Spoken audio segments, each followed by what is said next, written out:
Ich bin von dem Meier das Kind und hass Bur.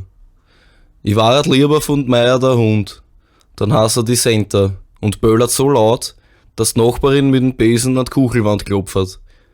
Und keiner sagt zu mir, halt Goschenbur. Ich war gern bei Meier die Katz. Dann hass er die Muschi und fressert nur das, was ich wirklich mag. Und liegt am Fenster in der Sonne. Und keiner sagt zu mir, Bur, jetzt ist ein Spinat. Am liebsten war die bei Meier der Goldfisch. Dann hätte die gar keinen Namen. Ich lieg starrt und glanzert im Wasser und schaut meiner Familie zu. Manchmal tätet und Meier zu mein Glasl kummer und mit einer Würstelfinger an Scheiben antupfen und dabei redeten sie auf mich ein. Aber ich komm das nicht verstehen, weil mein Glasl ist dick und durchs Wasser kommt kein Muxer zu mir. Dann grinset ich mit meinem Fischmeil raus auf die Meier. Da meine Fischaugen schauen traurig auf den Meier, der was von dem Meier der Kleinste ist. Und ich denk mir, armer Bur.